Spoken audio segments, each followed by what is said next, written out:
Hi, my name is Ashish, and in this video we will see suppress alerts from Microsoft Defender for Cloud. The Defender for Cloud plans detect threats in any area of your environment and generate security alert.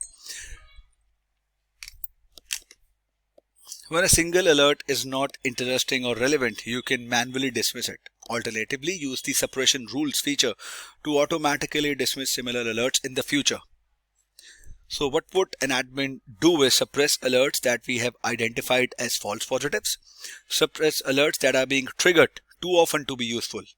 The suppression rules define the criteria for which alerts should be automatically dismissed. Suppression rules can only dismiss alerts that have already been triggered on the selected subscription. So let me just quickly log on to the portal and take it from there. I'm logged on to the portal and I click on Microsoft Defender for Cloud.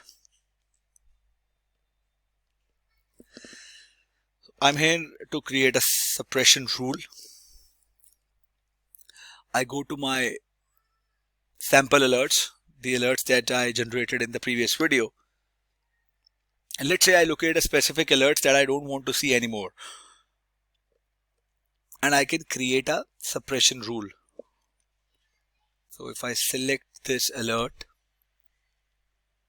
or I can click on this alert, I can click on few details, take action, suppress similar alerts, create a suppression rule. Okay, I can select the details on the new rule that I'm creating. So this rule can dismiss the alert on all resources, so you don't get any alert like this one in the future. Or this rule can dismiss the alert on specific criteria when it relates to a specific IP address, process name, user account, Azure resource, or the location. So you select the subscription, you select alerts, you can type in the entities, details. So in the details of the suppression rule, you can create the alert. Let's say name test, state is enabled, reason. Select one of the built-in reasons or other, like the alert is not actionable, or you can mention the alert's normal activity on specific entity, whatever, or you can select, go for any another reason as well.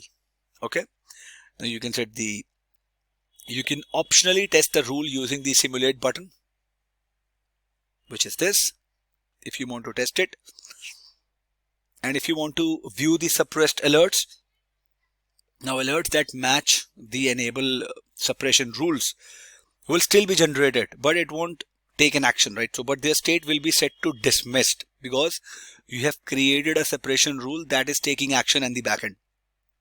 But you can see the state in the Azure portal, or however you access your Defender for Cloud Security alerts.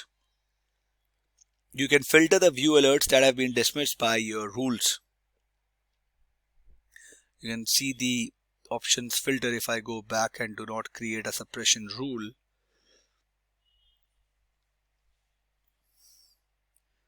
Suppression rules. If you click on it, those rules will be created here, and you can select it.